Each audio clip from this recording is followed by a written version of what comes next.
Hi guys, welcome to Finest Vehicles. Today we will look at these 10 sport cars that look fast but are in fact very slow. Number 9. The 1981 DeLorean DMC12. Thanks to the Back to the Future films, the DeLorean DMC12 has become one of the most recognizable vehicles in popular culture. It remains a failure in the annals of the automobile industry despite its beauty.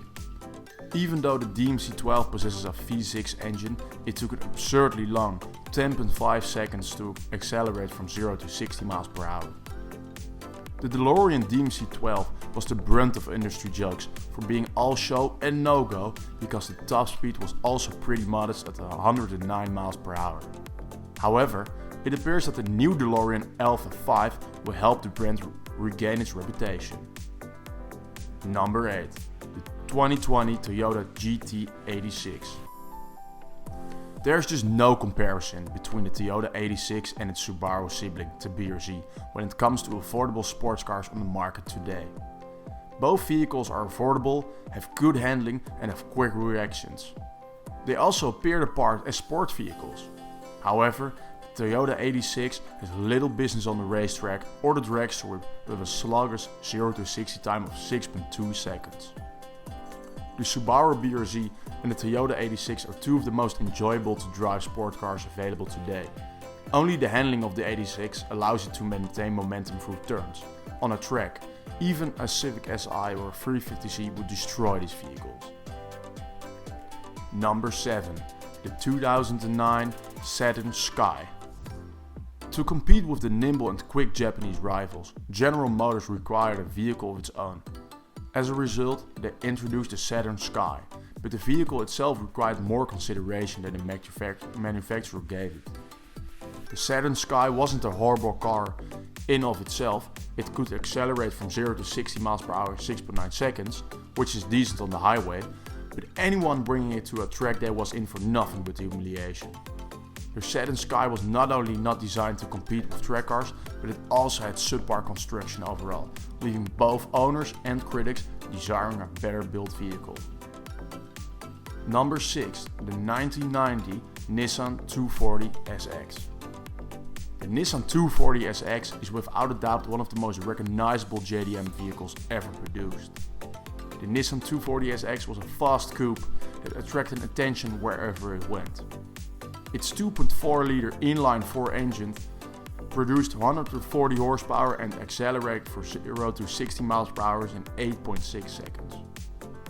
The original Nissan 240 SX has never been a track-worthy car in any way, shape or form, despite the fact that its top speed of 130 miles per hour was respectable.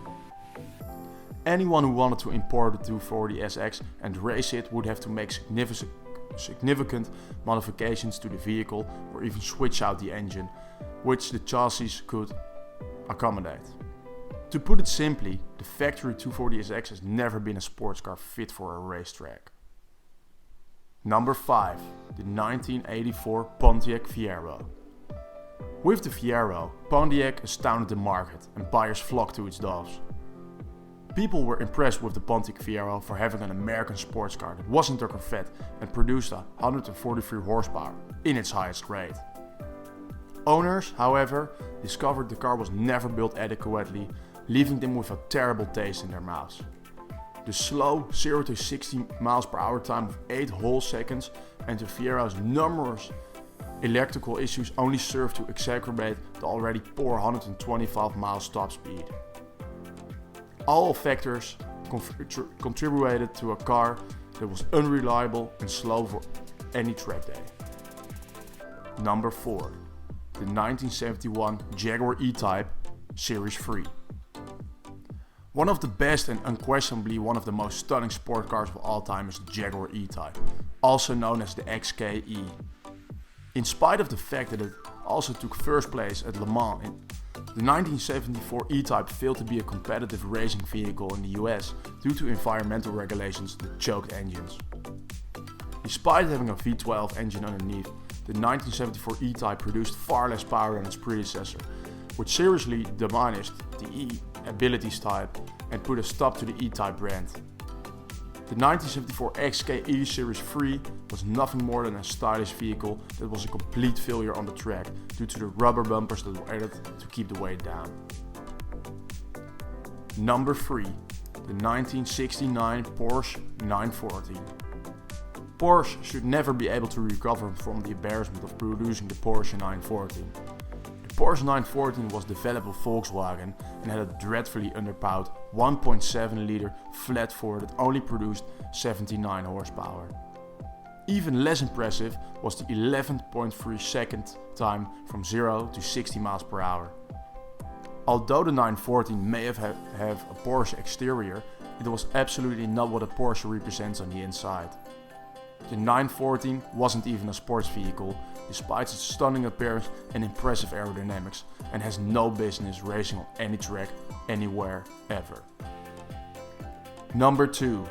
The 1980 Ferrari Mondial 8. The Ferrari Mondial 8 is unquestionably one of the worst Ferrari vehicles ever, with a production cycle of just 2 years.